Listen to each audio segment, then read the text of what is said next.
Hello out there to my Facebook friends, clients, and the like. It's Jonathan Bengal here with Naked Tax Talk, where we get naked, bare down to the naked truth about your tax life, your personal life, or even your business life. This show is designed to bring on not only myself, but lovely, sexy other entrepreneurs who are going to give us the tips and just the tip for your business. And I am super excited to be joined. Yes, Dr. Charlene, hello. Hi, Nudie. I love it. Yes. So I'm proud to bring on Debbie Peck. She's been in the marketing online since the dark ages, she says, since 1999. Just for the record, that's the year I graduated high school, in case you want to do the math, as well as being a marketing coach and working with other coaches and consultants. She's the owner of a digital marketing agency that helps people to set up courses and funnels as well as facilitate launches and launch strategies for others. Debbie is a Canadian, eh? And she's also about that Canadian cheese. We'll talk about that in a little bit. And she also has, and she truly lives this because I know her personally, she truly lives the freedom lifestyle of a digital nomad. Now, this is freaking fascinating. She's a digital nomad, traveling all over the world. And so she'll share with us some of those secrets, I think, and just the tip, remember. And so again, it's interactive. And if you would like to ask her questions, ask me questions.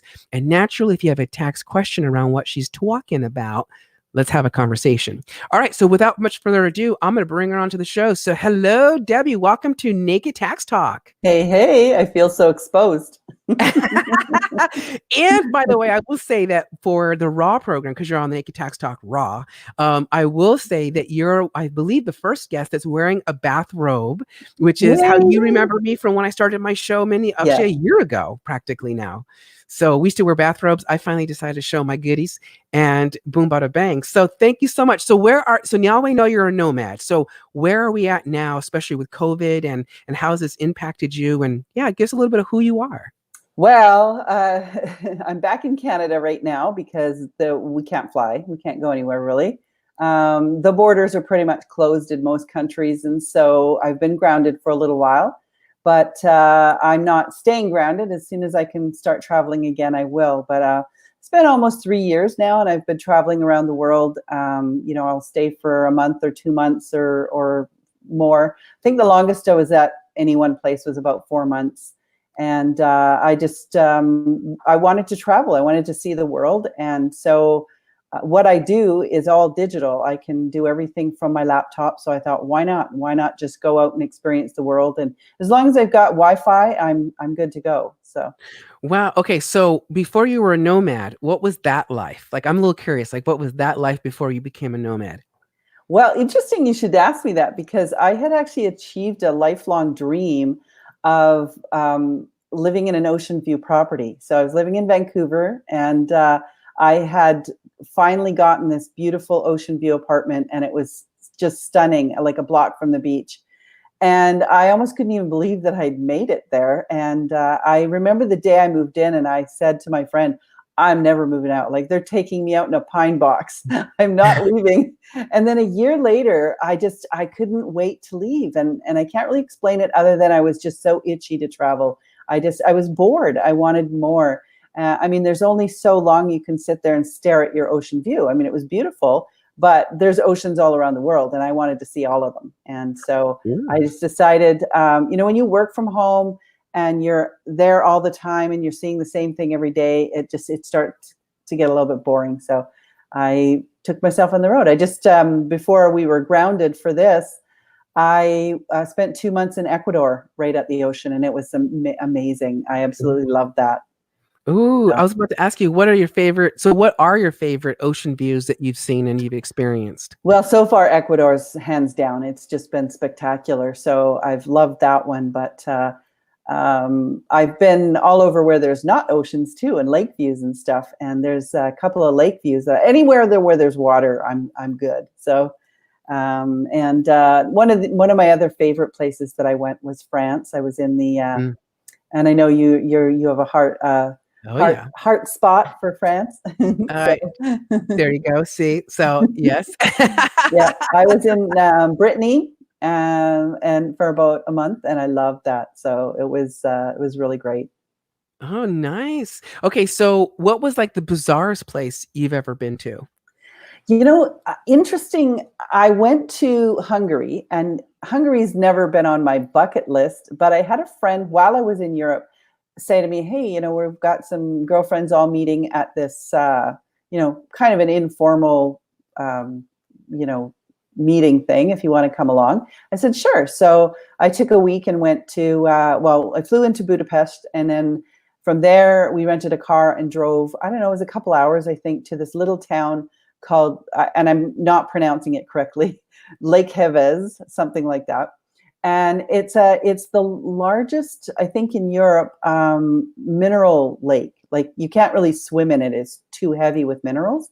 Oh, wow. But people go there for healing properties. They go and they sink themselves into the lake. There's an entire spa built right over the lake, Oh, wow. and it's this tiny little town in Hungary. Nobody speaks English or anything, and it was really fascinating.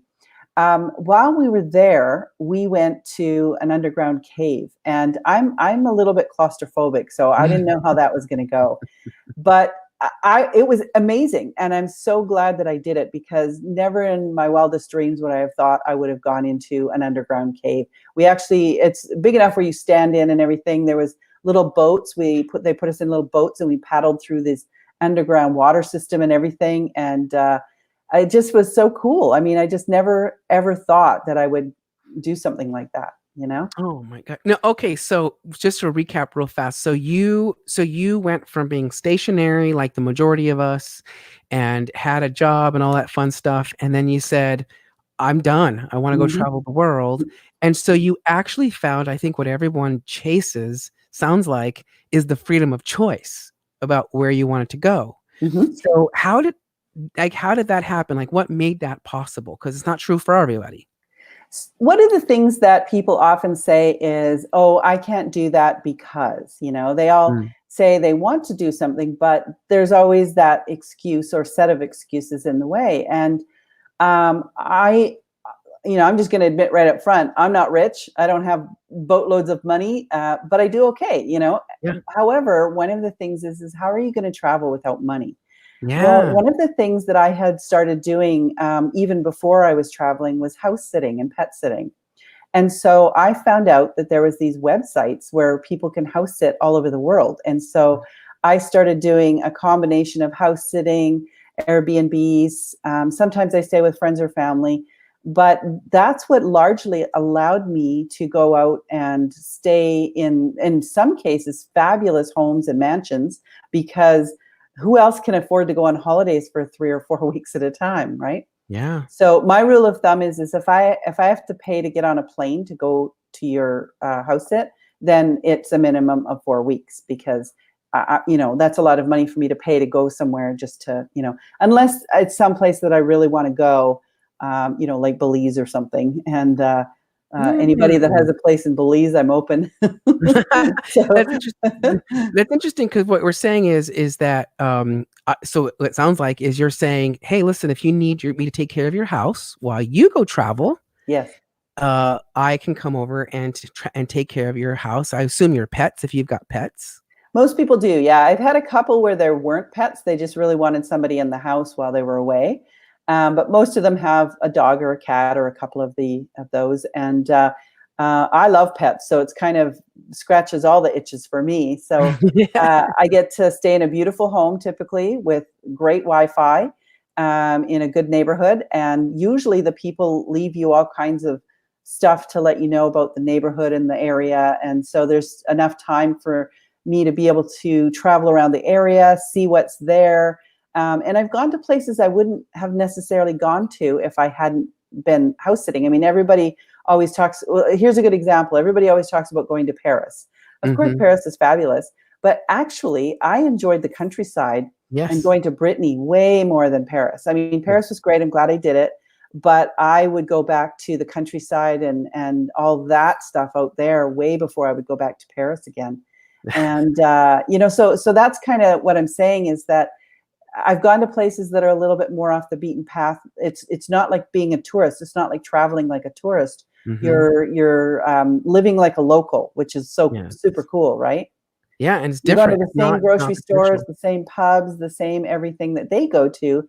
You're because you're living like a local. That's it. I mean, that's a huge difference. I mean, I know when I was living in a small town, Bisbee, Arizona. Shout out to my Bisbeeites. And yeah, you're absolutely right. I actually experienced what big life actually is like, but in a small city, a small little town of 5,000 people. And you feel like a deeper connection to the people that are around you because it's like when I go to France, for example, right? And yeah, when I see my French family and my French friends and everything, I'm perfectly okay being on the campagna, like on the, in just there and drinking wine and watching the Pyrenees from a distance or being next to the lakes or whatever. And I also too don't need to go to Paris. I have been there now several times. And you're right. We all think like, let's all go to Paris, but the real gold is in those smaller nuggets Mhm. that you actually get to experience. So I think that's fantastic. So what industry or what profession has allowed you to have this lifestyle where you get to explore all over the world? Well, I do digital marketing for other companies, and so I've been doing that for such a long time. I've developed a set of skills where I can literally help anybody from anywhere, and I have had clients all over the world. So I thought, well, why don't I go all over the world? Then that kind of just makes sense to me. So I help people set up online courses. I help them with, ebooks, setting up sales processes, otherwise known as funnels, we call them. Uh-huh. Sometimes the word funnel tends to scare some people. So it's really just a sales process. That's all it is.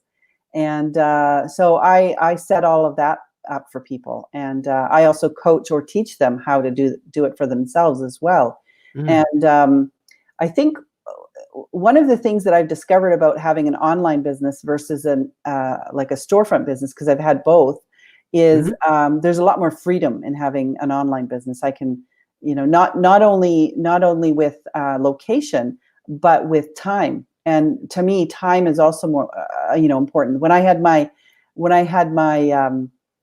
storefront, I had to be there at a specific time, and I had, could lock the doors at a certain time according to what my sign said. But with this business, unless I have interviews like this or client meetings or things like that, I can basically do my work at midnight or 6 a.m. It doesn't really matter as long as I get the work done for the client. So I like that, being able to make my own schedule and do the work when I want to do it, not when my sign on the door says I have to do it. So Mm. Mm-mm-mm. So let's see here. So you help out. So okay, let's talk about this. What are some common, if I may, what are some common issues that you find that small business owners or small people in general, like what's their biggest thing that you go, okay, if you just knew this one little nugget, it could change your life. Are you willing to share one little nugget? in regards to To their online presence, because that's what we work with, right? You do online marketing. Mhm. So what's a common thing that you see that many people do that's like, oh gosh, if you just did this one thing, it could change your life? I think probably if I had to start all over again from scratch and I knew nothing, it would be to build an email list. And too many people discount it's really your database. It's your biggest asset, because online we don't really have assets per se like we would if we owned a store, or we don't have equipment other than our computer, but you know what that's worth. Mhm. And so our email list is really our biggest asset, and we can use it to our advantage. And I know a lot of people have heard the term book of business. Sometimes you hear of brokers and people like that who have Mhm. retired and they sell their book of business. Well, really, that's just their email list. They do have some paying clients that are included in there, but largely it is a list of people who this previous broker's been cultivating for a long time, that are likely to buy at some point. And the junior consultant will take over that list and pay a lot of money for it. So, and I've actually seen this in the online world too. People will sell their website or whatever, and the email database goes along with it. So it is a very valuable thing, and people don't realize how important it is. And oftentimes people say, well, hey, I've got a huge social media following. I've got 30,000 people, I've got Twitter, I've got Facebook, I've got this, I've got that. And here's the problem with that. It's great, don't get me wrong, and it's good to have that, but you don't own that. Facebook can change anytime and change the rules, and they do. I'm going But to put that down. You go ahead. you own your email list. You own it, and they can't take that away from you. So even if you're using social media or chatbots or any of those other methods to bring in clients, always still get them over to your email list, because that way you own it. It's yours. And your email list could be a valuable, well, it's a valuable asset. And depending on where you live, it is actually considered an asset, in your business. So I can't speak for all jurisdictions, but depending on where you live, it is considered an asset. It's interesting you say that, because I'm like, you're hitting on something I know. It's like accounting terms, asset. So like, I'm just like dying to get that out there. So, it's interesting because I'm okay. Remember when I said that if you had one little nugget that could change someone's life? Well, you kind of technically are about to change mine in a lot of ways. And what I mean by that is, I personally will speak to the tune that I never knew how valuable it was or how important it was to maintain a list. And right, because let's be honest, like I'll be honest with me, like I wasn't really going to be an accountant. I was supposed to be a teacher. That's the first thing. The second thing is that you go into accounting and you think, oh, I'll get a degree in accounting and that will be my job. Well, a job is a function, right? Something you do. But when you become an entrepreneur, forget it. You got like 5 billion hats you got to wear. And the one thing I never knew was that my mailing list is an asset. Now, why did I get excited? Because an asset actually has value behind it. It's something I can sell. And I never ever thought about that, because how many business brokers have I worked with before, either by acquiring companies for others or selling business for others, and we've never ever talked about the list. We've never talked about it. It's almost like, yes, you just taboo. You don't talk about the list. And so I never thought about that. But you know what? You're absolutely right. When you talk about a book of business, my book of business are my current tax clients, planning clients, but you just completely changed the way I will look at my mailing list, which is when I get ready to succeed out of my company, when I'm gray and old, I will know that my mailing list has value behind it. And in fact, I bet you when I arrange the sale, I'm going to have the broker just actually outline the email list, and actually attach a value to it as an intangible asset, probably as something else. So Yeah, yeah. well, how it works is you typically have to prove the value, obviously, right? So if you can prove that, for example, you send out an email and you get paid, then that has value. So, for example, for myself, you know, business goes up, business goes down. It's never always the same, as you know. And so there's been a few times throughout the years where I'm going, I've just a couple of clients' contracts end now, and now what? Even if you have clients coming in on a steady basis, sometimes you're in a bit of a crunch. So there's always a time where I can put out on my email list, hey, I've got spots open on my calendar next week. Who wants to see where they're at and how I can help you jumpstart your business to go further, or whatever. I word it in a nicer way than that. But sure, yeah. you understand what I'm saying. And my calendar fills up every time, and I end up getting a couple of new clients out of that. Now, I couldn't do that if I didn't have an email list. Yeah, I can put it out on social media, and I do, and that works too.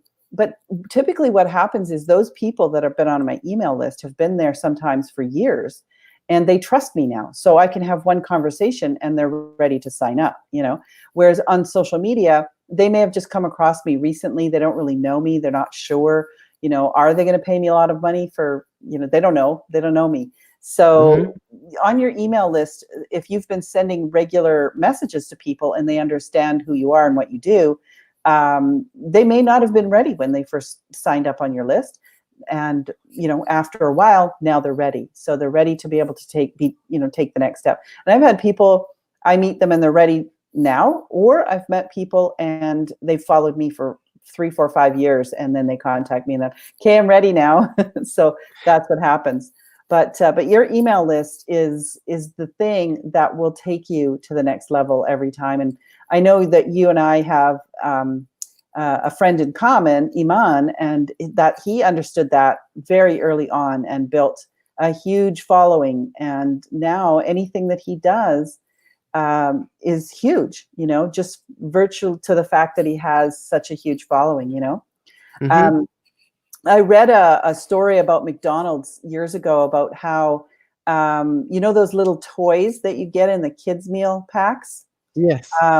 They actually were the largest distributor of those toys in the world, sheerly because they had the largest number of stores, the largest number of outlets, if you will, right? Wow. Because they're anything that McDonald's does, because they have such a large distribution network, if you want to put it that way, Yeah. they're instantly, like, they sell the most eggs in the world, more than Denny's, more than any other chain. McDonald's sells the most eggs in the whole world, Wow. because of their distribution size. So if you think of your list the same way, you'll always come out a winner. Years ago, McDonald's decided to test out pizza. And, they test out new products all the time. Well, Pizza Mm-hmm. Hut put a full page ad in one of the major newspapers saying, McDonald's can't do pizza, they're a burger joint, because they were terrified. They know that anything McDonald's does, instantly it's going to be bigger overnight because of their distribution, So Yeah.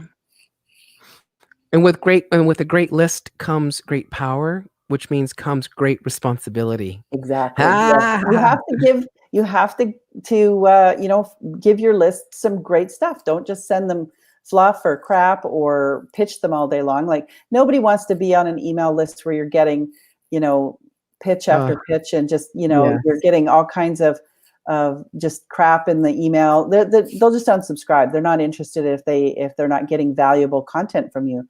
I Yeah. have people that send me an email. I have 2 different people that I really love. They send daily emails, and I actually look forward to them. And I'm thinking, you might think, wow, like, that's a pretty big ask to be able to get email that you actually enjoy getting every day. But, Mm-hmm. when you actually give valuable stuff, people welcome that, you know? Yeah, it's like when I like Monday, I was at a tax update and we were informed that here in this country anyways, you could have applied for something called the PPP, which sounds like something inappropriate, and an EIDL, which you cannot take a pill to fix that. And so when we found out that these two things on the forgivable portion are really income, even though that's not what they're calling it, it was an alarm. And so I quickly turned around and made a quick little 5-minute video and I broadcasted it to my list. And I've been having quotes on my garage about turning it into a home office. Because quite honestly, what COVID did for me is really help me kind of like love the idea of working out of my house, like again. And so now I want to properly do it, right? So anyway, they're also clients. So they came over and gave me the spiel on, this and that, whatever. And then at the end, as they were parting, his name is Christopher with HVU Construction. So there's a shout out to you guys. And he says, I love the video that you sent out. And I said, which one? And he goes like, the one on the update for the PPP stuff. And I was like, oh, thank you. Because honestly, like I forget that people actually watch. I even forget people watch my show after production. Like it's always a shock. Like, oh, okay. So let me ask you this then. So when it comes to digital marketing, is there like what's your secret sauce? Do you have a sauce that you sell out there that kind of says this is what I do or this is what I would recommend if you're trying to drive either to build a list, because in this case size matters for the first time. Well, yeah, size matters in this case. So like what's your secret sauce to like say how do we attract people to honey? I think, well, to go back, so my secret sauce, what I do that I'm, the best at, is I'm a strategist. So I can take a look at what people are doing online, and I'm able to put those puzzle pieces in place. Because oftentimes when people start an online business, they buy all kinds of stuff. They don't know what they're doing. They, duct tape everything together. and it doesn't quite work and they're not getting any customers, and I'm able to go in and look at everything and dump that puzzle on the table and, move the pieces around and say, okay, you've got many of the pieces you need, they're just not in the right place. And, then we have a clearer picture and where we need to move everything. And we might need to add a couple of pieces, but that's what I do. I can do that. And further to that, this is something that I have that not a lot of other strategists have, is I also have a lot of technical background and experience. So I've worked on all of those platforms, MailChimp and ActiveCampaign and ClickFunnels and all of those ones you've heard of, but nobody actually knows how to use them. And so I have both of those, and that's not common for a lot of strategists. So I understand how that all works and how to actually do it if I had to. So that's kind of my secret sauce in my business.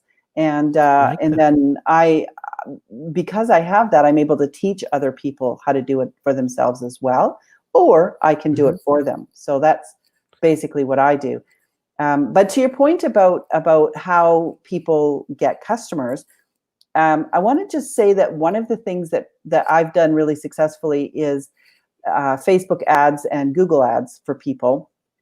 But there's a caveat to that, because if they're not set up properly to begin with, ads won't work. You could spend all money all day long, and you might as well burn it in the fireplace, because it's not going to work if you don't set yourself up properly to receive those leads. You have to have a way to bring in the leads, so the ads. You have to have a way to receive those ads, and then you have to have a way to nurture those ads, or nurture those clients through until they actually buy something. And we call it a funnel online, but in the offline world, people just call it a sales process. They pick up the phone, they call prospects, maybe they go to a meeting, maybe they send them some more material to look over. There's a process that you need to go through in order to close that sale. And we do the same thing online, but oftentimes people try and circumvent that, and they just think, oh, if I throw a bunch of money at advertising, that's gonna, change my business. And it won't. You have to have your sales process in place first. Otherwise, you're just going to waste your money on advertising. So that's a big tip right there. You have to make sure everything is in place first. That's huge. When you were saying that, I was thinking to myself, it's kind of like what we do with proactive tax planning. Like, for example, you're a Canadian. We discussed this earlier in my intro with you, but you're a Canadian. So like I could say like, okay, so one common deduction that maybe cousin Canada has with Uncle Sam is, just for us as our IRS, maybe I would assume that you guys are allowed to, for example, deduct travel as a cost of doing business. I would think this might be something you can do in Canada. Am I right on that? Do you know if you can deduct travel? Yeah, you can, but there's rules surrounding it, and you have to. It has to be for business and things like that. Like, for example, for the type of travel that I've been doing, as far as living around the world kind of thing, that's not deductible for me. So unless I could do some sketchy things and make it deductible, but honestly, it costs when I look at my expenses over the past, because I've been doing this for almost 3 years now, when I look at my expenses over the past 3 years, it costs me about the same amount of money to do what I'm doing as staying in one place. Because, when you stay in one place, you have your mortgage or rent or whatever, and then your heat, your lights, all of the expenses, cable, whatever you're spending, for that, it's all the same. Buy a plane ticket or pay for, cable for a year. It's the same thing. So, that's a valid point. Yeah. But if I am going to like an event or something that is, where there's a client involved or something like that, then yes, then there's some deductible expenses there. There are some ways that I could deduct more of that, but I'm too careful. I don't want to do anything that's not cool, So it's funny you say that, because I was gonna say like what you, because back to your thing about your ads and saying like, people go, oh, I just want to post ads on Google or Facebook or other places, right? And they just do it. Mhm. haphazardly. And it's kind of like what we do as strategists. It's kind of like, yeah, everybody can deduct travel or miles or, blah, blah, blah, blah, blah. But then that's where they too, without systematically thinking about how are we going to really deduct all these things, Yeah. that's where, of course, our value is, right? It's not just in like whatever. And why I bring up the travel one is because you're absolutely right. Because the same rules apply here too, right? If you're just flying someplace because that's where you're commuting to, it's a no-no. It's not really right. So Right. we already know you have to have a business-related purpose, which is the intent to make money, in Mhm. order for you to be able to offset it. So I could tell, yeah, I see that. That's actually really good. But I was going to say that like you are very much like what I'm about. It's about the strategy of how to maximize your investment Right, so that you exactly. get it.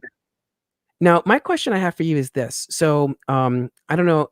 Hopefully, we're not lagging too bad, but it's maybe my connection. I don't know. But what when it comes to gosh, where was I going to go with darn it? The darn lag threw me off.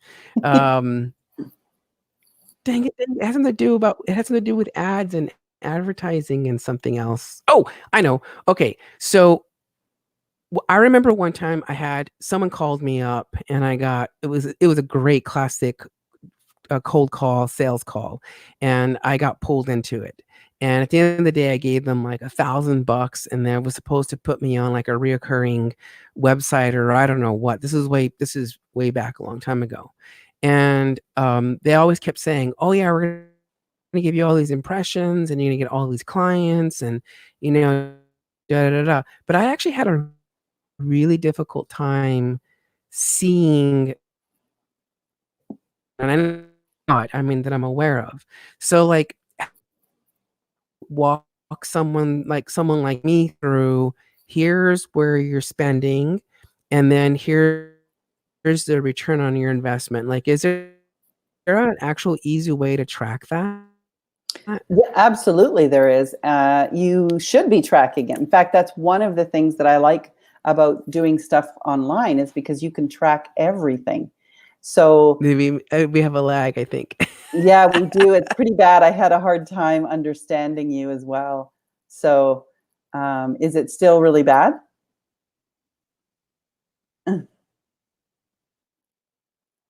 Uh-oh.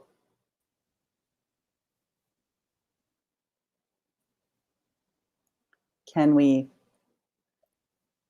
What happens if we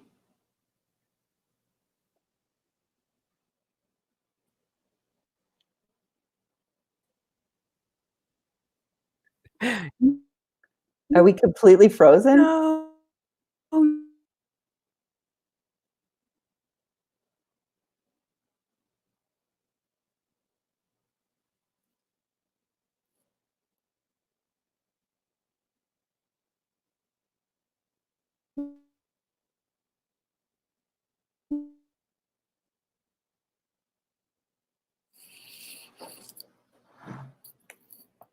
No.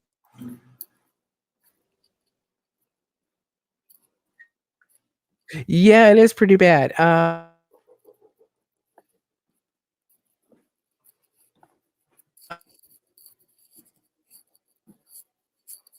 I'm gonna see something here. Hold on. I'm walking to another area of the You can go. house to see if it's any better.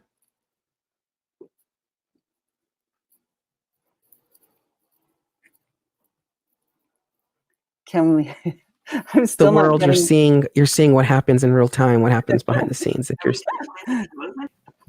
Xenos right now. So yeah, see, ladies and gentlemen, this is what happens when you produce a live show. And I guess the rule of thumb is you should have a really reliable internet access, which I swear we do because I can hear the husband listening to his TV. So if it went out, he would be in here already complaining. So we know that's working. Um, but it's looked like it's back. I think we're back to somewhere. So I think we're I don't back. know. Maybe okay. Well, anyways, so where we were going, because I was distracted, you were distracted. Like, talk about, okay, you know what that is? Do you know what that is in real life? Do you know what that is? What? That's the universe going, let's go somewhere else. No, It's just kidding. crazy. But like seriously, okay, so let's give me a fun Canadian fact. Give me a fun Canadian fact that Oh us my God. Americans either get wrong or that we have a misconception about Canadians. Like, give me something juicy about Canada that you see all the time.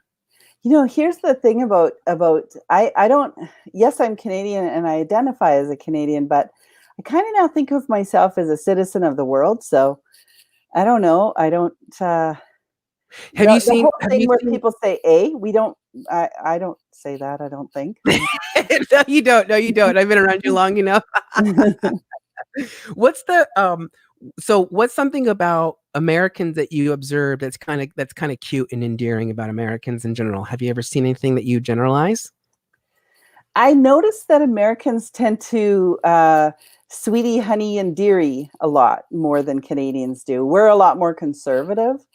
But Ah, I notice when I go into, a store or a restaurant or some kind of a public place, I get honeyed and deared all the time, and we don't see that in Canada very much. So have you been to the East Coast? Because I hear the East Coast is pretty rough about that. no, I haven't. Well, I have been to. You mean in America or in Canada? Yeah, yeah, I hear it in No, I America. haven't. I have only been to Eastern Canada, not the Eastern. I've been to Wisconsin. Oh yeah, So getting that Jacob has Wisconsin a tea. question. Jacob wants to know, do I bank internationally or offshore? And what's the process like setting up an account? So I'm actually just in the process of doing that, Jacob. Right now, I have Canadian everything. My company is Canadian, and so I'm required to have Canadian bank account and so on. However, I do have a U.S. bank account, but it's a personal account. It's not supposed to be used for business. And the only reason that I got it, it's very difficult for a Canadian to get a US bank account because after 9/11 and all that kind of stuff. However, when I was living in Vancouver, where I lived, I actually could see the border. It was that close. Oh wow. So they let you go shop. Like I would go shopping every week in the US. And so they let you open a bank account. They want you to shop there. They want you to go and spend your money. So I do have an American bank account, but it's a personal account. It's not for business. However, I actually have a project with another entrepreneur, and she lives in Spain. She's from the UK, but she lives in Spain. And we're actually our project. We're just kind of funneling it through our existing businesses right now. But we're actually going to be setting up in another country an offshore site called the Nomad Capitalist, and he talks about taxes and offshore taxes and setting up businesses offshore and getting passports in another country and things like that. So I've been following. So Yes. Yes, yes, yes. Yeah, so Debbie and I don't know if you saw the little thing, but we had delayed. I was like, this is the universe's way of saying, let's just go somewhere else. So Debbie, you tell me a little bit about like how did you have a job before you became an entrepreneur? Oh, 100 years ago. Yeah, I don't think I'm employable anymore. I haven't had a quote real job for a very long time. I had another business. Well, I've had several businesses, but I had a storefront business. It was a winemaking facility, and that was really interesting. I had it for 5 years, and you might think, "Oh, wow, who doesn't want wine?" It sounds exciting and everything, but it was a lot of work. So it was the brew your own style, which Oh, they're quite popular in Canada because wine's so much more expensive in uh-huh. Canada. I mean, I know you can get the $2 chuck there, but it's expensive here. So people tend to make their own sometimes, and I had that shop for about 5 years. Anyway, Oh, but before that, I did. I actually did. I worked at an office. I've done a lot of different things: restaurant management, retail store management. But I had a job for about 5 years in estate planning, and that was very interesting.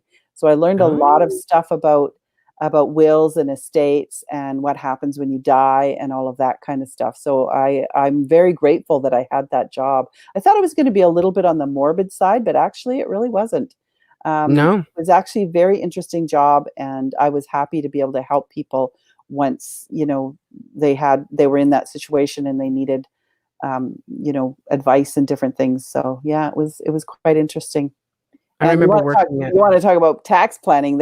Those people, and all the people that we dealt with were doctors. Mhm. Like, this company only dealt with doctors.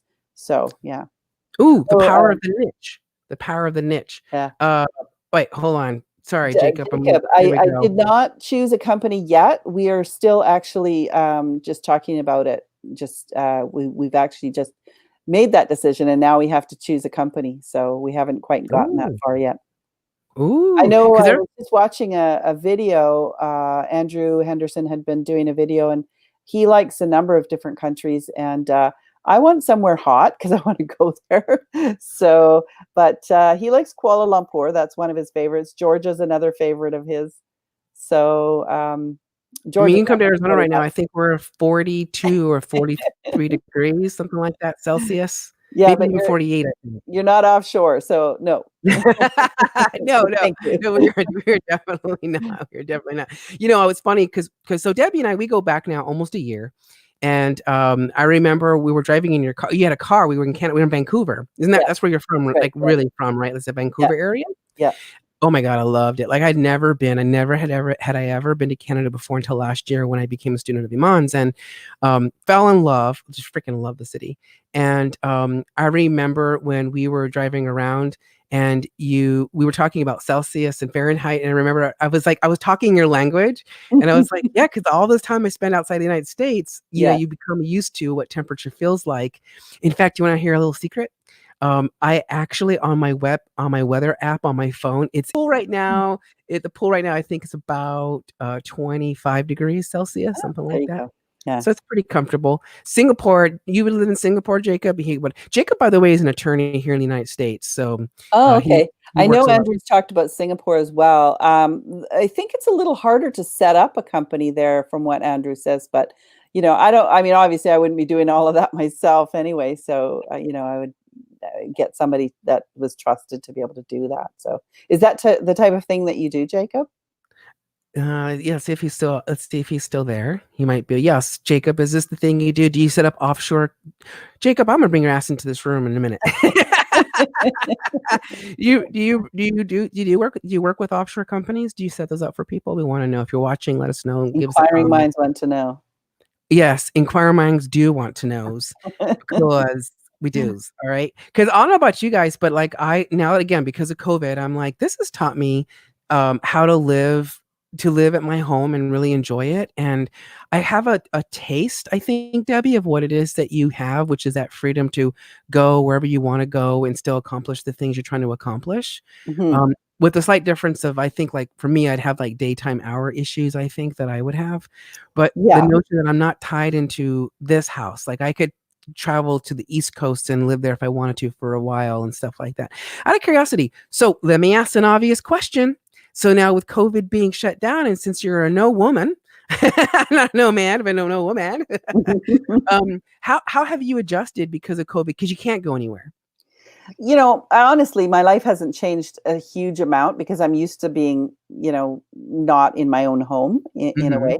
I'm actually staying with a good friend of mine. I'm very fortunate to have, she has a beautiful home and two cats. And so, but her and her boyfriend have a beautiful lake house as well.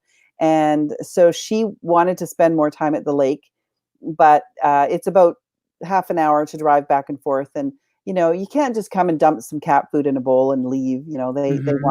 want some love and all that.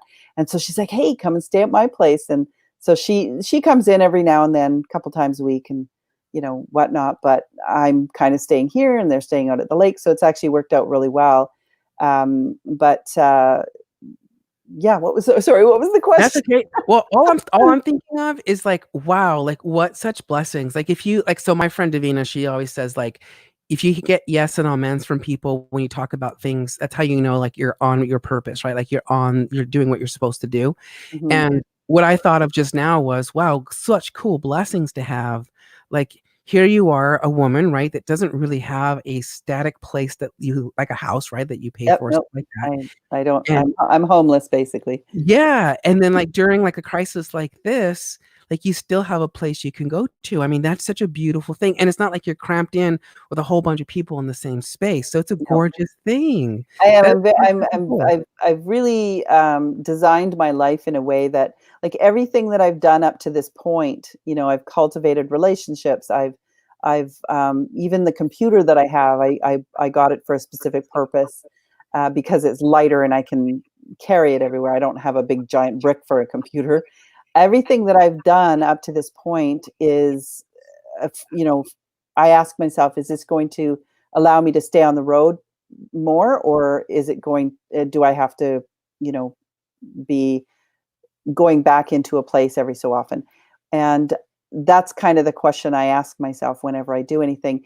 And so, like, all of my bills, for example, I get on email. Everything that I do is text or email, and I get very little snail mail anymore. And so that's been something that I cultivate. Like, in this day and age, it's easy to do, but I know even 5 years ago it wasn't as easy as it is now. But speaking about taxes, I would have to say that's probably been one of the things that's been a little bit more challenging, because, of course, where's all of your receipts? Hmm. And I do have a storage room in Vancouver, and that's where some of my stuff lives. I don't have big furniture or anything, but I have a 7 by 7 storage room, and that's where all of my stuff lives. And so I have to go and sort through all of my receipts and get all of that kind of stuff. And so I have to go back to my room every now and then and get Stuff. stuff. Yeah. It's in this day and age too, with modern technologies, and I don't have my cell phone on me, but I always like to grab it and say, this becomes your document tracker, right? You Yes. just snap a Yeah. shot and Yeah. you have yourself Exactly. a document. Yeah, and I mean, I get paid on PayPal quite a bit, or bank transfer, things like that, and so I have records of all of that. And realistically, I did almost everything that I needed to do on my taxes electronically. Everything, all of my stuff was all really either online or on my phone or whatever. And then I just needed a few things. So by the next year, it was a lot easier, because I kind of figured out a little bit better of a system to keep track of stuff electronically. Hmm. So, but I mean, my printouts and stuff from my previous year, I mean, they're online too, but it was just easier to have the paper and fan it all out on the table and do it, you You know? you still, I mean, let's be honest here, right? Like, oh, sorry, I forgot to tell you, I have Peanut Gallery, so they like to comment. Um, so I know, like with me, yeah, like because that was the idea, right? Was to be paperless. And you brought up something really important, which is I still like to touch it. There's something about the paper, like you just said, like in front of you and sprawled out around you, and like right now we're working on two big tax plans, and I actually need the space to spread it all out Mhm. to visually see it, which is the craziest thing, right? Because honestly, it could all be done on digitally, right? Adobe and all that other stuff, and you would just use screens and whatever. But there's something crazy about like tangibly touching it, which, by the way, at least I know Uncle Sam would encourage us to go buy paper as a necessary supply to do business. Yeah. So he likes us to touch paper. So he says, why not go and buy paper, and you can deduct it from your tax return. So let me see here. So tell me something. So we're coming up almost to an hour. So we got about 10 more minutes. So give me a really good, how do I connect to you? And what is it that are there a special niche market you specialize in? Do you want, like, who do you want, baby? Who do you want? Who do you want? You tell me who you want. I'll go find it for Who do you. I want? Who I I'll be really, your really wingman. want? I'll be your wingman. You like them tall, you like them skinny, you like them like thicker, do you like them muscular, do you like them with short hair, long hair? Who's your ideal? You tell me. Well, I don't specify that deep, but what I will say is, most of the people that I've served every different industry you can imagine over the years, but I would say who I tend to end up helping the most are coaches and consultants. Okay. That just tends to be who I have um, managed to get really great results for, and who I tend to mesh with easiest. And they understand me, I understand them, and I know exactly what they need. And so I've done several larger corporate contracts as well, and I liked it. It's something that I like doing, but I really have an affinity for the coaches and consultants. It's who Okay. I tend to when I can get a really good result for somebody, it makes me feel good. It makes them feel good. And I know I'm helping a lot of people by helping that one person. I've done a lot of behind the scenes work over the years for some of the bigger guru type people. And it you work in a team, so it's not just me. It's I'm part of the team, Mm-hmm. and that was interesting too. But again, I keep coming back to the coaches and consultants because that's who I have the affinity for the most. I love it. And if they want to get a hold of you, they can go to debbiepeckdigital.com. It's Hmm. right there for y'alls to watch and to go to. So debbiepeckdigital.com. But because you are in the funnels and the marketing and the sales and all that jazz, you, my friend, have a free gift for I do. people. Hmm. So the free gift is freedomnavigators.com. Hmm. I didn't mean to put that underscore right there. I should remove that. Let's see. How do I fix it? I'm gonna fix it right now. Real time watch. The magic of real time fixing. So I'm gonna put it in parentheses so that way, bam, or whatever those are called. All right, here we go. Ready? Boom. So Woo! There you go. freedomnavigators.com. You can go get your free gift. What do you want to share? You want to allude to what they Sure. get? Sure. Well, one of the things that you need to do when you're online is you need to be visible. And one of the things that I notice is that, let's say I'm cruising along in Facebook and I see somebody in a group comment on something, and I think, hey, that person, I really like that. That was pretty interesting.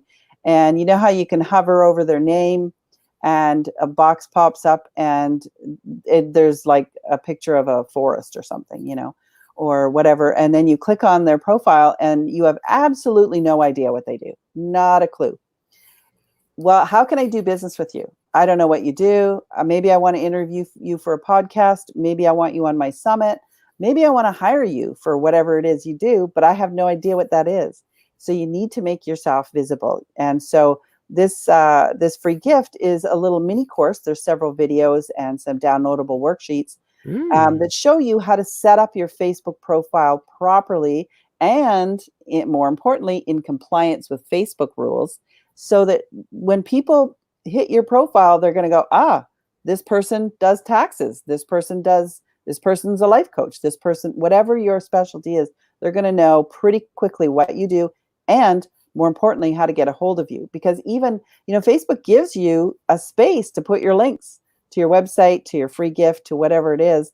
And so many people don't utilize those tools. And so I don't make people hunt for you because they I won't.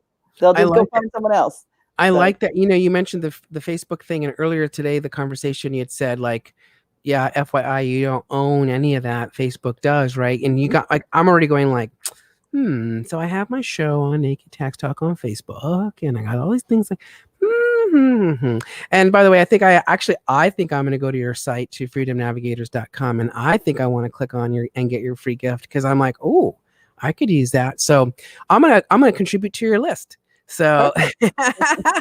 Yes, that's what you I'm might gonna coming do. up. Yeah.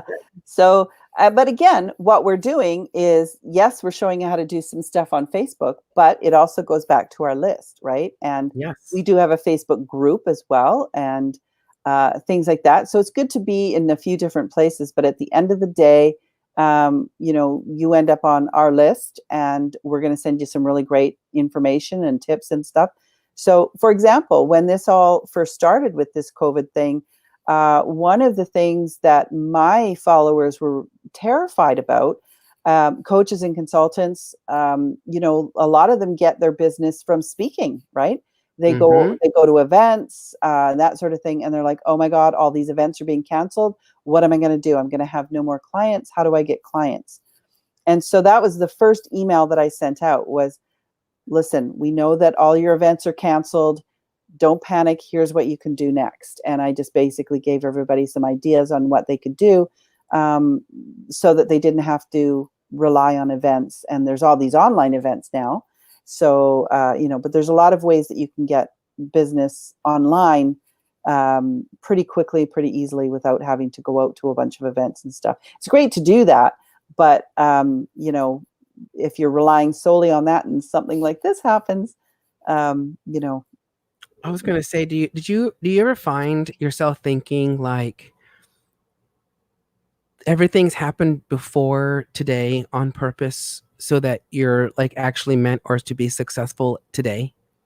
Yeah, absolutely. I'll give you a really good example of this. So I worked with a client for about 8 or 9 months, and she's a naturopath doctor, and she had just her website, really nothing else online. And how I ended up doing business with her was a good friend of mine was setting up a course for her, but he didn't know how to do Facebook ads. And so he contacted me and said, listen, we're setting up this course, but we don't know anything about how to get clients to the course and everything. I said, great, no problem. So we ended up working together. And luckily it was me that they brought in and not just some, Joe Facebook ads person, because what I did is I actually went in and looked at the course and looked at all of the stuff they were doing and said, I'm not sure that I basically provided the strategy, which was, beyond what I was contracted to do. Mm-hmm. But I It mean, there's no happens. point in me sending ads traffic to it if it's not going to sell. Right. So anyway, we ended up in about 5 or 6 months, we brought in about 6,000 people to her list. And she did sell her courses. She ended up launching it a few times. And then now what's happened is, of course, she's her office is closed right now. She can't see patients in her office, but she is now so used to being online. She does Zoom calls every day. She's seeing all of her clients on Zoom. She's comfortable doing webinars where she wasn't before. So she's doing all of this stuff online as a naturopath. She could even have people send people testing things to their home. They do their swabs or whatever they're going to do, send them back. They don't even have to leave their house, and neither does she. Wow. And she's helping people, with their health problems from home. And all of her other naturopath buddies are all going boo hoo. So, Mm-hmm. but if we hadn't done that work for her in 6 or 8 months previous to all of this happening, she would have been in dire straits as well. Well, maybe not dire straits, but she wouldn't be bringing in money right now. And now she's doing quite well, quite well. And she's got a great email list. She sends out some amazing information about health, not only about this crisis and about the virus and all of those things, but just about health in general, and vitamins and all kinds of stuff. And so she's done super well with all of that stuff. Yeah, that's like really great because it's interesting you say that because like I'm thinking about my own self and I'm thinking, first of all, my mom, she's watching. So hi, Hi, mom. Mom. Glad you're watching. So she's was saying like, hope you're doing all right. Love mom. So she's a big fan, of course. Um, but I know with me, I thought that too because obviously before I came part of this whole community, it was just me in my office with my staff, and it was primarily referral based. And all of a sudden, like I get involved in the community and I create my show that just comes out of my mouth at a tax conference, right? Like, oh, I'm the host of a show, Naked Tax Talk. I didn't have no idea what the hell that meant. I just said it. And my mom was actually with me in Vegas when that happened. And am I right, mom? So I came upstairs. I ran upstairs into the hotel room and I grabbed my laptop. And I remember my mom was like, what's the matter, honey? I'm like, I'm created a business and now I got to create the website and da-da-da-da. And I was just like, because I had no, like, I just said it. So yeah, so it was quite fascinating to like, anyways, but then what's interesting about it is here we are, COVID is happening, and I'm now almost an online based company at this point because now all my staff are practically all online. We're virtual now. Yeah. And I'm shameless plug. I'm launching my book hopefully at the end of the month for a book I wrote called The ABCs of Deductions: An Entrepreneur's Guide to Write-Offs. And I even bought the domain, so that's how you know you're on the right path. So Nice. the ABCs of Deductions.com. And from that, I went ahead and I finally took stuff that we had learned from Iman way back when, and now I'm finally beginning to implement the things I had learned. And out of it came a third company that I'm not mentioning names yet because it's not fully ready to launch. But I'm so freaking excited because what I'm ultimately going to do is teach people how to maximize their tax deductions and how to do it and how to actually implement it in real time. See, this is something I discovered on my own, well, not on my own, but here's what I figured out. For a lot of people, it's hard to see results in real time, right? Like it's really Right. hard. So what I'm going to do is my magic wand is going to be, let's take a look at your actual tax return, which everyone's afraid to look at. But listen, if we all do it together, we have support. And then I'm actually going to teach people how to read the basics. And then as we discover each new deduction, they're going to see in real time how that equals more money. So it's a Cool. class I'm coming out with. You know what I did when I was in high school? I don't remember. I think it was grade 10. And math has never been my strong point. And one of the things that I just never understood was why we had to learn algebra and all those really, Mhm. who needs to know what cosines and tangents are? Like how is that going to help me in the world, right? And Yes. so I actually skipped out. I skipped classes to the point where I got booted out of those classes. But in order to, if you were going to go on to university, you still had to, take a math class. And so they put me in this, what they called consumer math. And they kind of made you feel like you were an idiot if you were, relegated to this consumer Okay. math, It was Okay. the best thing that ever happened to me, honest to God. You know what we learned how to do? We learned how to do a budget. Yep. We learned how to fill out a tax form. Now, obviously, tax forms have changed over the years, but the idea, the basic idea is the same, obviously, right? Yes. But we learned how to, like, we actually, had, she had photocopied, this teacher had photocopied pages out of her check register, back in the day when people wrote down how much they wrote the Yes. check for and things like that. Yes. And so she actually did that and showed us how to create a household budget, all that kind of stuff. And it was, I consider myself so fortunate that I was able to go through that, because I think that every student should have to go through that instead of all this other weird math that you may or may not ever use. Yeah, and I So mean, we use algebra all the time. yeah, I mean, well, I mean, I say do both. Like, I think that they should be teaching how to do a tax return in school. They should be teaching children how to budget their money and things like that. Because in fact, my son, I have grandkids, and my grandson is 10, wow. and he has his own iTunes account, but he can't buy anything unless my son gives him permission, right? So he's got Mhm. money in that account. But if he wants to buy something, he'll click on the buy button, but then a message goes to my son to say, that he wants to buy something. Well, he has to actually make a decision on, he knows how much money is there. Can he afford to buy it? He's saving up for something else, so he has to kind of make those decisions. So I think that's a great thing to teach him how to, manage his money a little bit, It's true. I know growing up with my mom, so it turns out just recently someone had mentioned to me that I was what they call a meta learner. I don't know what the hell that meant until they told me. And basically it says, and it makes total sense. All I have to do is observe, and then I can figure it out. That's all it takes is observation. Oh, interesting. Yeah, like I just look and observe, and then eventually I can deploy it. And so with my mom, I'm getting some feedback here. I don't know if it's me or I not. can't hear it. Okay. Okay, there we go. I think that's a little better. So with my mom, for example, we had a fixed income, $500 a month, and that's what we lived off of, right? And so I would remember as a little boy seeing my mom taking the Social Security. The last name Mr. Bengal was unfortunately he was murdered before I was almost I was just almost past a year old, and he was actually quite sadly murdered. And I would find out the details a few years ago from a private detective, but the circumstances are extremely tragic. And so anyway, so I digress. So what happened is my mom would get Social Security for the children, right? Because we were born during this time. And so she'd have $500. And I remember she would write out like the rent, the utilities, the cable, right? She'd actually write all this out. And then she'd be left with a little bit of money left over. And then she would use it for whatever she needed to.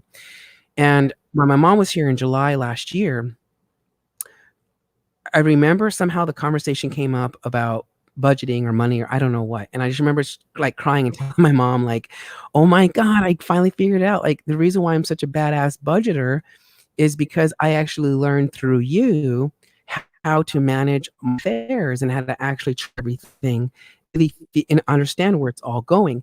And so my mom was like, "Yeah," and I said, "Mom, let me help you understand." I'm like, "So this is the truth here. To manage my household of two people, we require at least $6,000 a month to come into our household, and that's just to have a house, cars, dogs, four of them, and whatever else we want. But $6,000 is what it's required, right? My business right now requires every month I bring in at least $20,000 in revenue to maintain its status, right? Like this is what's required. So I told my mom, I said, really, the truth is all I've done is add an extra zero. Yeah. That's it. The process is the same. I Yeah. just have to add extra zeros.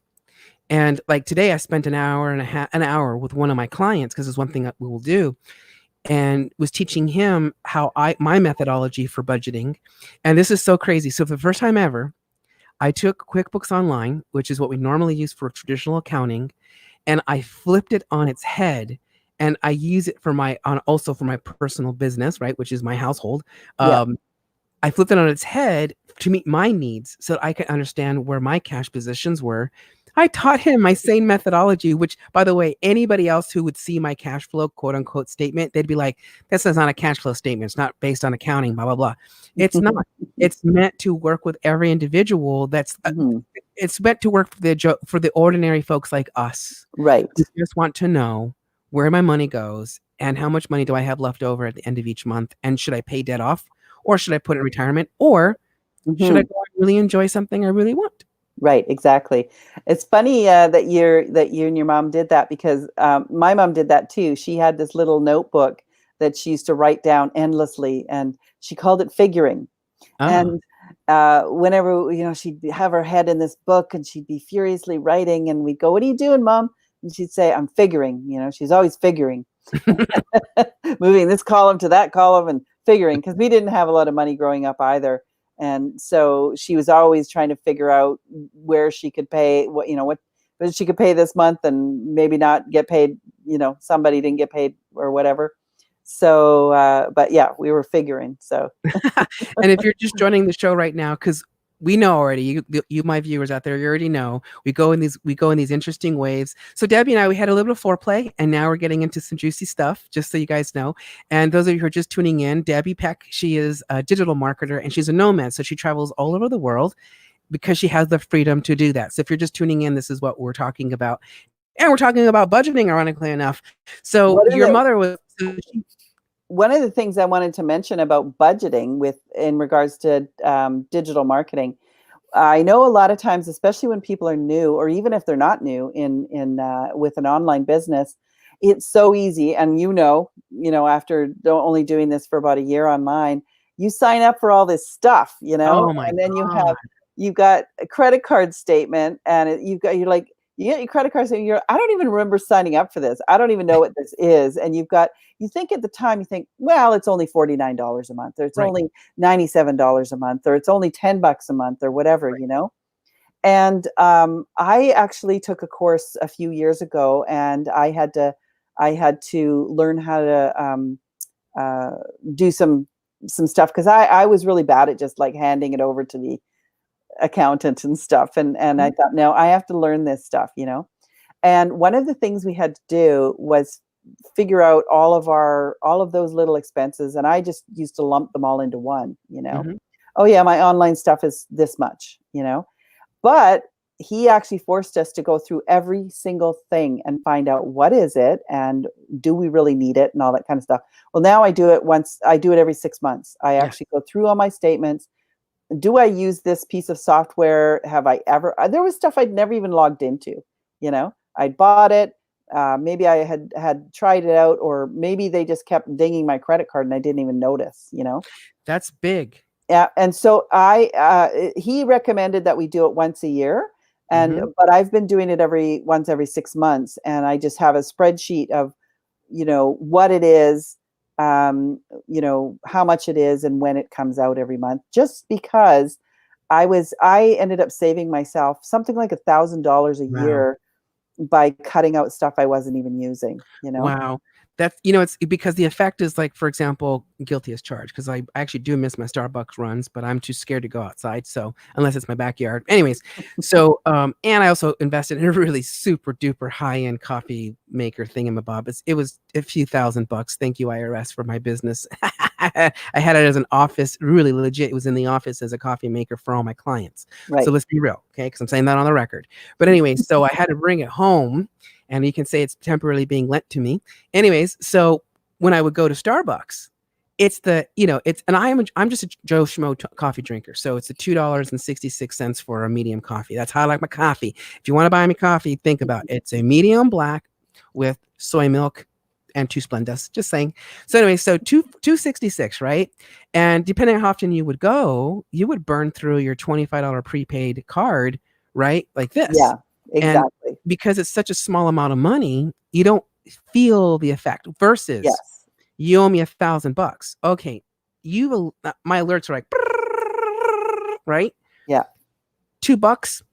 I'm like, I can go find that in the couch. Yes. It's the same concept, isn't it? And slowly over time, it actually does eat into your profit margins. Yes, exactly. And so for that reason, it goes the other way as well. So they've actually done studies on this. Um, People don't notice anything that's under $50 a month coming off Mm-hmm. their credit card. Mm-hmm. So if you're pricing a course or any kind of a continuity, something that's coming you're charging people all the time. If you keep it under $50, $37, $27, $47, whatever, people will just keep it there. And the average is about 4 months, but typically most people will go even up to 6 or 8 months before Wow. they finally cancel it. Wow.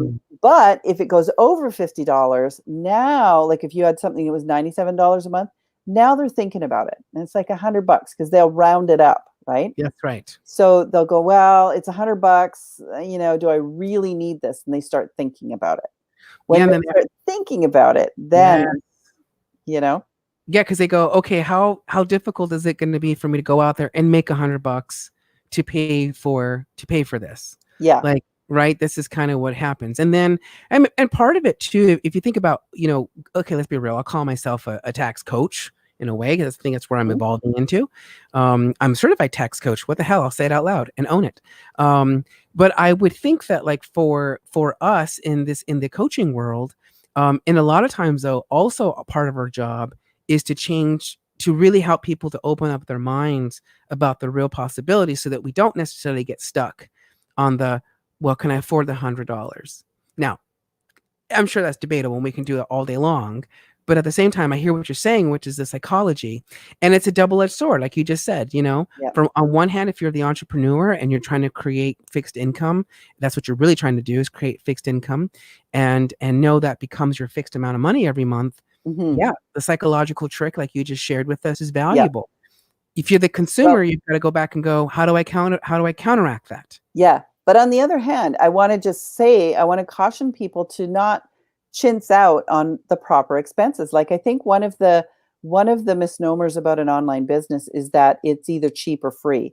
And Uh-huh. nothing can be further from the truth. I mean, I still have expenses to pay. I have software costs, I have website costs, I have um, staff, but they're contractors. I only have Mhm. actually one staff, and the rest are contractors. And usually they're brought in for a specific project, so I can cost them to that project. But one of the things that I see all the time, and it drives me crazy, is I'll see in a group or something, people go, "What's a free email program?" Or Mm. they want to know about the free. Well, maybe you can start off with something free, like MailChimp is free up to a certain number of subscribers. However, the options are limited. You can't set up the automation, which is vitally important for an online business. It's only $10 a month. Right. So you have to determine which are going to be the important things to pay for and which ones you can live without. I just actually met with a potential client last week, and she was trying to cut her expenses a few months ago, and she cut her email list off. She stopped doing her email. And I said, I would rather have seen you cut something else out than your email software. That is vital to your business. But by the same token, I used to use an email software um, that was over $500 a month. It was this Wow. big, huge, unwieldy program. It was a very good program, but it wasn't. I didn't even use half or even So a it's a fine minuscule balance. part of the. Yeah, I didn't need all the bells and whistles that this program offered. So the program that I use now is Active Campaign. It's reasonable. I think I spend 30 or $40 a month. It's actually, it just went up because you pay for however many people you have on your list. So the Oh, more you have, the more you pay for, makes sense. which I'm perfectly happy to do because it means your business is growing. Yep. And but the point is you cannot grow a long-term sustainable business using free resources. You have to, Amen. you have to pay for software or things that are going to. It's like if you had an office and you had clients coming to your office and you had to run down the street and use the photocopier down the street because it was free rather than bringing one into your office. It's kind of the same thing. It's going to slow you down. It doesn't look professional, and you have to sort of pick your battles. Um, by the same token, you don't want to overspend as well, like I did with the other email program. And I know some people question programs like ClickFunnels and Kajabi and those types of programs that are meant for funnel building and course creation and those types of things. I mean, if you're making money, those shouldn't matter because those are expenses to your business that you're going to write off anyway. But they're Exactly. but they're vital to your business. But the thing is that I've seen people sign up for these programs and then they don't use them. So it's not going to be of any benefit to your business if you don't use it. So. That's actually really important because I mean, so what I heard you say was that if you're going, and I love this, right? Because it's true for us too. If you're going to cut, if you're going to cut your expenses, one has to look at what is the return on my investment? Yeah. Is where I'm spending my money truly generating an investment back to me? And the things that are not creating revenue, the things that are not bringing in new clients or new money, those are probably the better ones to get rid of. Like, for example, I'm trying to think. I'm trying to think Well, of a but one. here's the thing. She didn't see that her email list was bringing in money for her. The value of the list. Yeah, and the problem is that her list was way too small. She only had about 200 people on the list.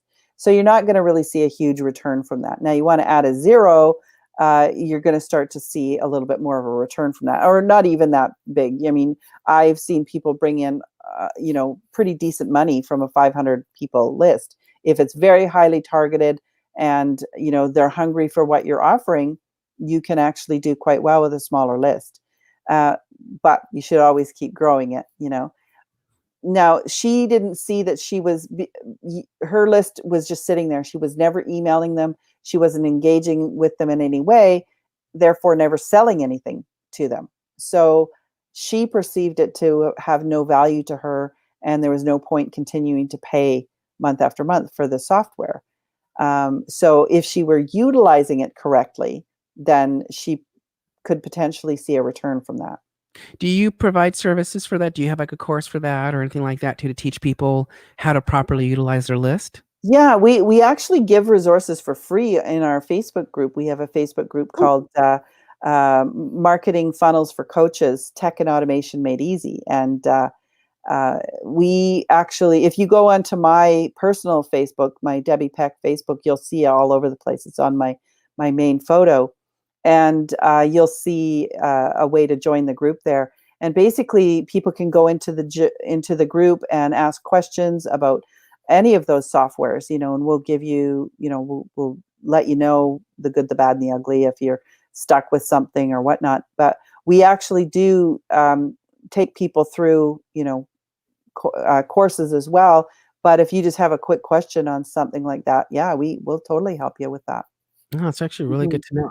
Because again, it's when you were saying that, you were talking about her, you're talking about like you're talking to like your avatar, right? We hear this all the time in marketing, like who it is you want. I say, who the hell is it what you want to fuck? That's who can be your ideal avatar. Just saying. And so it's funny because when you were saying that, I mean that's honestly in the back of my mind. I was thinking the same thing. I was like, yeah, man, like I had a big okay, so I actually had shrinkage. Blame it on the pool, and I had a big list. I really did a big mailing list, and at this time, I didn't understand what it meant to have a list. I didn't understand that it was capital, like it was valuable. Mhm. I had no concept. And because of that, when I started becoming part of this industry, you could say I kind of violated them on very many levels because they were never used to it, right? They were used to seeing like tax stuff coming out or things like this. And Right. when I started sending them other things that were not related to what they were used to seeing, in a way it violated them. Yeah. And That's they not what were they like signed up to see. yeah, and they were opting out left and right, like pop, Yeah. pop, pop. They were popping out, and I, of course, was like, "Oh my god!" Because I'm now was learning like the value of the list, and I was like, "Ah, like damage control, damage control." Yeah. So I learned that you can segregate your list, Yes. which is a Yes. way to protect it. Mhm. Yep. So those people that signed up to hear only about tax stuff, they get the tax stuff. People that have signed up to hear, like stuff you're talking about here, um, you know, yes, tax talk, but also stuff about business and entrepreneur and life and whatever. Yeah. You know? Yeah, exactly. Well, let me tell you a story that'll really hammer home the whole list idea. So, Okay. do you know who Ryan Dice is? Does that No name clue. sound familiar? Okay, he's one of the biggest online entrepreneurs out there. His company's called Digital Marketer, Okay. makes tens of millions of dollars a year, and has several companies, by the way. Well, because I've been working online for so long, I remember when Ryan Dice first started in the business, and he was this snot-nosed little kid. He looked super young. He still does look pretty young, but all the big boys. There was only about 5 big gurus in the world, in the Okay. online world, and they all made fun of him. They're like, "Who's this kid?" And they kind of made fun of this poor little Ryan. And back in those days, when they did affiliate or joint venture partner programs, they gave away huge prizes like a car, trips, like the Wow. the the small prize was a computer, Oh wow. yeah, they had these huge leaderboards. So when they released these products, these online products, and all these affiliates would jump on board to promote, um, they would promote hard so that they could win the car and all these fancy things. So Ryan figured out really early, it's all about the list. And so his whole life was revolving around building a huge list. And at first, all these big boys were making fun of him, saying, "Oh, who's this snot-nosed little kid?" Well, pretty soon he's on the major leaderboards. He's in position 10, but he's still there. And they're like, yeah, yeah, he got lucky, you know? Mm-hmm. But because he kept growing his list bigger and bigger and bigger, every time he sent out emails, he would sell something. And he ended up building a huge email list and selling. And pretty soon he's in the top 3. And they're like, oh, now we got to pay attention to this. Because the And list grew him. yeah, and now he's making them money because he's selling so much of their products. He didn't even have his own products back then. He didn't even Oh, own his own stuff. He just was selling other people's stuff. And so he was making them so much money, they had to now sit up and pay attention. So the value of your list, if you can grow it big and your people trust you and they will buy stuff from you and do business with you, it is priceless. that's So so okay. So I'm gonna tell you. I don't know if you saw me, but I was like moving around and stuff. were you writing Um, stuff down? I was because let me tell you, girl. Let me tell you. So, Mom's um, impressed. She let says, me tell "Wow." you. 'Cause listen, I get when universe talks to us, I it's have a I up have a like friend the cat joining us. drawing up. See, there's the universe right there. When universe talks to us and we take no action, forget it. It's just mere imagination. So, um, okay. So check it out. Ready? I just came up with a new rule for all future guests. Okay. So if you're watching the show and you want to be a guest, just know Debbie just created a new rule. Woo! Ah. Yay me. Debbie, this is what I now know I want from my guests. I actually want them to play my tax. I want my guests now to play my tax robe quiz, because by doing so, we can promote my quiz, my sensor bot, and they can build my list. Because There then you go. we could have a conversation about your results in real time, about what it means to be X, Y, and Z, right? Like, I think this would be so freaking cool. So like, you just totally like gave me a freaking idea. So if I may, I'm gonna do self promotion. Self promotion. It's my show. It's my show. So this is what I like. I actually have a bot. His name is SensorBot. I think he took the night off. He's somewhere around here. I think he took the night off. Darn it, SensorBot. I'm gonna fire him. I don't know where he went. He's not here. I'm actually disappointed that he's not anywhere within my. He took the night off. Anyways, I was gonna show you SensorBot. But my dealio is that SensorBot. So right now, if you text 555-888 and it's all one word, let's get naked, you will be sent to my spa, which is you play a spa. And what you do is, when you go through a spa, so Sensor will greet you, he'll take you to the greeting table, and then you have a series of questions you're going to ask, and each question really is revolving around who you are as far as a tax personality. And I've been doing this now 18 years, and I discovered that there are 4 types of people when it comes to their taxes, and I lovingly tied it into a bathrobe. And so and I got the idea because way back when I started Naked Tax Talk, it started with me wearing a bathrobe, so that's why it's around a bathrobe. Anyways, we take the quiz. At the end of it, you get a lovely gift. You get some Excel sheets that will actually allow you to document all of your expenses throughout each month, and then it tallies it for you at the end of the year, so you can just take that to your tax preparer. Mhm. And I think it's like a little mini tax checklist organizer. So that's what you get when you text 555-888 to Let's Get Naked. And you also play the quiz. So what's really fun is that there's 4 types of people that exist in the world, and well, in my opinion, as it relates to their taxes. So you happen to be wearing like a fluffy bathrobe right now, which is freaking cool, and that's actually a result. And so for me, my fluffy bathrobes, the pros is that they really endlessly are all about, like, they want to do anything and everything they can in their service for others. And it's, to them, it's not necessarily about the money, it's about the service, it's about the end result. The downfall is that they're afraid to look at the IRS letters that come in the mail, or maybe the Canadian government letters that come in the mail, or whatever. And so they take the letters and they stuff them into their bathrobes, never to be seen again.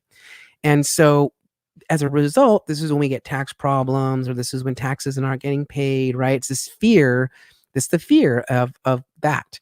Mhm. Then you could be me, which is you show up naked. And people who show up naked, the pros is that they're very much driven by like other end results. Like they're just go, go, go, like make shit happen, like pop, pop, pop. But the downfall is that because they're so fast and so quick, they're not really strategizing about their tax consequences. So they're just flying through, and then they're just giving it off to whomever, and then they're just filing their tax returns. Let's be real. Tax preparers prepare tax returns based on the information provided to them. They're not giving Right, you advice, right? right. Yes, So my good naked point. people, they just go and make things happen. They give the information, and then the data gets pumped out. And what we find is they miss out a lot in tax deductions and taxes they overpay. Then the other part you might be is something called a utility bathrobe.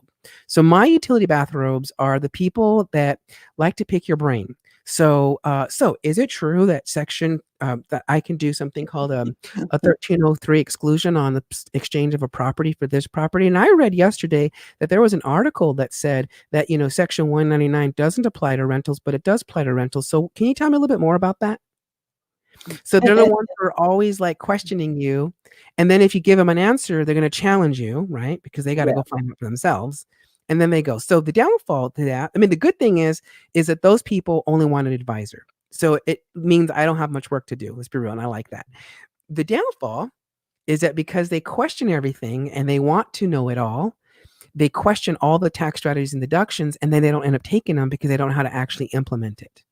So Well, they, and more. and they don't know how to argue for it if they got audited. So That's yeah, there you go. Thank you. Boom, another one. And then the last one is the bring your own bathrobe. So these are people that will actually bring their own bathrobe in because at the end of the day, for them, it's about the good thing about them is that they are very reliant on the results. And if you show them like step one, step two, step three, and we're going to save you X amount of dollars this year, et cetera, like they love that kind of stuff. They eat it up. But the downfall is that they don't actually truly trust that you're going to get it done or that it can be accomplished. And so because of that, they don't take action, which means they continue to pay overpayment and taxes. And mhm. so this is the utility robe. I mean, the bring your own bathrobe, and so they do. They bring their own bathrobe in. So when you play the quiz, let's get naked to 555-888, you will actually find out what kind of tax person you are. And you know, me and you, we know this because we work as strategists, right? The first thing that every doctor has to do is diagnose the patient. Yeah. You diagnose them, I diagnose them, and this is my diagnosis to find out what kind of tax personality disorder you have. No, just kidding. And then we turn around and we help you to figure it out, to bring back the power, the confidence, and to step into your tax life with the most amazing results. Yeah, exactly. Oh, I Well, just said it's not promotional. that sounds great. I mean, years ago when I had my wine making business, I had a really great accountant. Actually, I went through hell to find him. The first year I was in business, I got somebody that was so horrible. And they took all of my paperwork away and lost it for 3 months. Oh my Oh, god. it was horrible. Anyway, I ended up getting a really great guy. And because I had that continuity year after year, he was able to start planning with me, and he'd show me some stuff and say, okay, great. And you made money this year, and this is what you should do next year, and so on.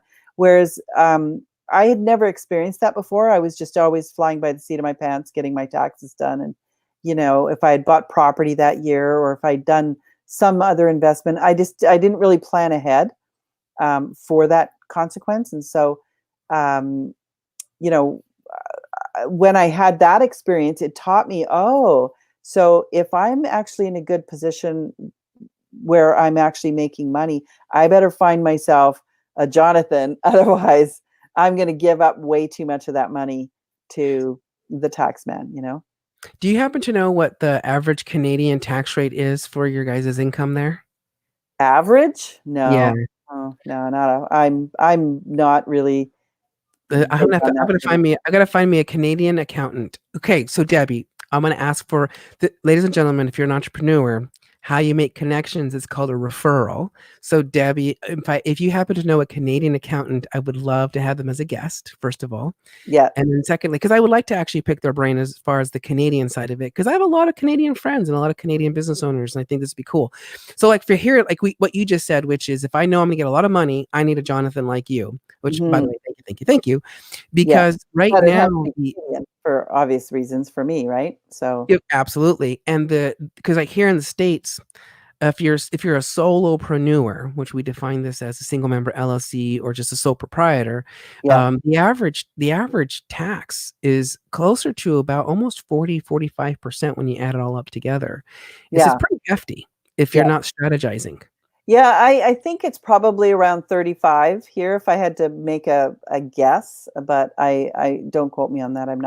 I just I'm one of the stick your head in the sand people when it comes to that stuff. I'm but I'm not that bad, but still, I just shudder. I don't want to. But you're right. Like if you don't know your position, you can't plan for it, and ultimately, it's going to hurt you in the long run. Yeah. Um, this Andrew Henderson guy, the nomad capitalist that I was mentioning earlier, I loved some of his case studies because he was talking about there's some people out there that in the online world have made a boatload of money, especially in e-commerce. Mhm. And you still have to purchase the products. I mean, you're still buying goods, right?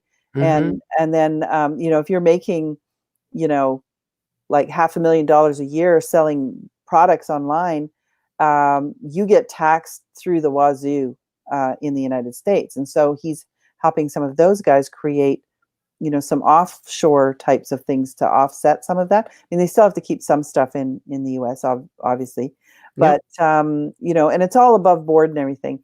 But Yep. if you don't plan for that, you get killed, and that's the bottom line. Because it gets called an illegal tax shelter. That's why.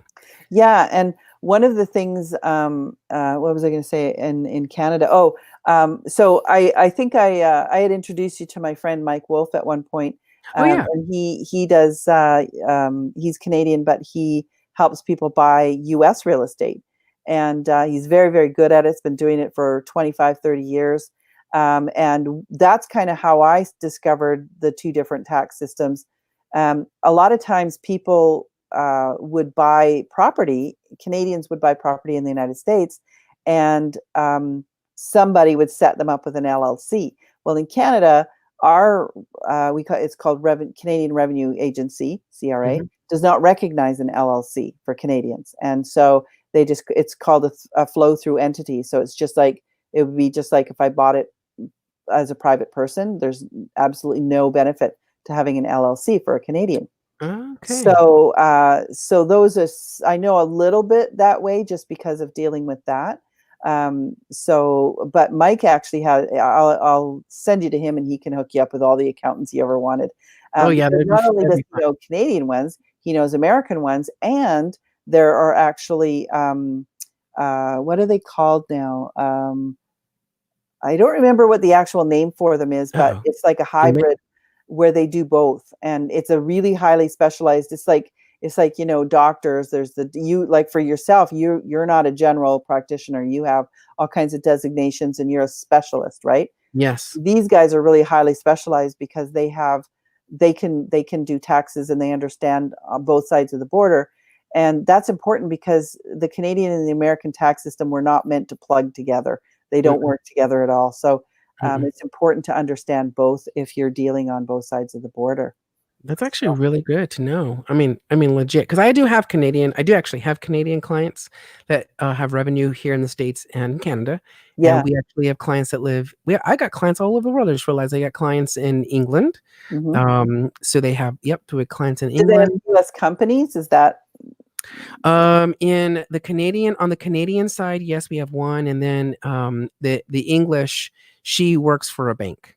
okay? So she was just an American citizen that was a banker Ah, here in the States, and then was right. migrated to England.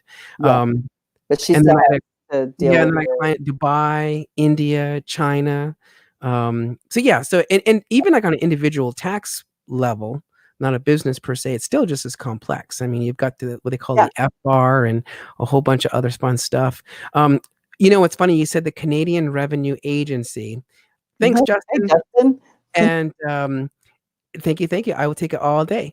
And I was thinking about, I was okay because you said the Canadian Revenue Agency, and I know ours is called the Internal Revenue Service. Service. Thank you. Yeah. And I was thinking, why don't we call it like the U.S. Revenue Agency or the USRA? Who knows, right?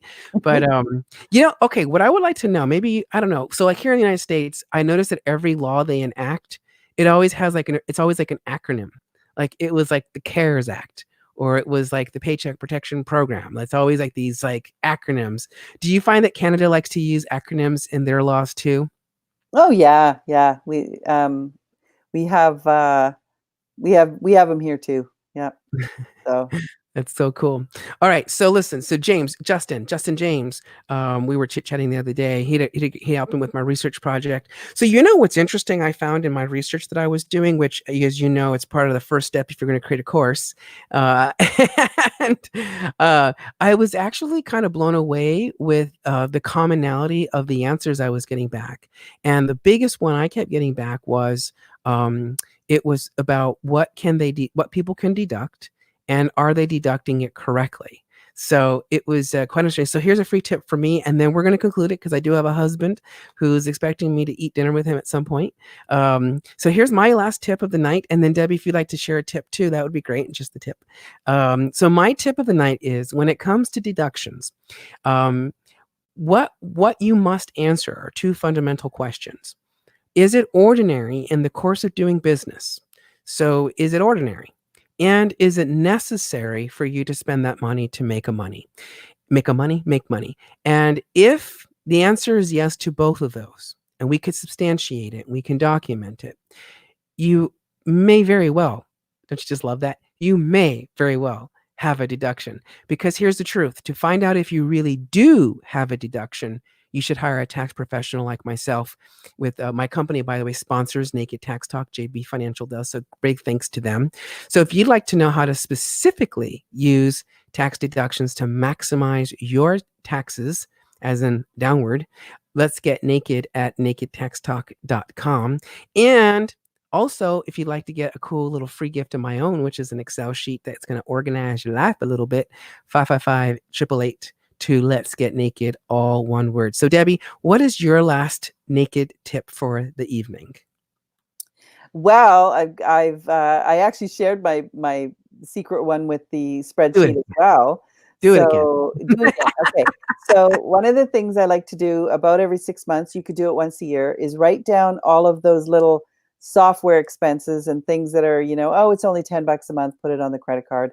All of your different online expenses that, even to Spotify. Like, I mean, at one time I had Spotify and Apple Music at the same time. And I was like, what? I didn't realize I was subscribed to both. So you want to just have a spreadsheet and have all of your different software expenses, all those little things online that you have, and when you signed up for them and when they're due, so that you can get rid of some of those. Go through them. I saved myself $1,000 the first time I actually went through my list. So Wow, thousand. We're talking big money. And I'm going to put down so you can start saving thousands. And I'm going to give you credit, Debbie, because I know that's extremely important in my world of integrity. So, Debbie Peck. So, I'm going to quote you there and I'm going to hit the chat.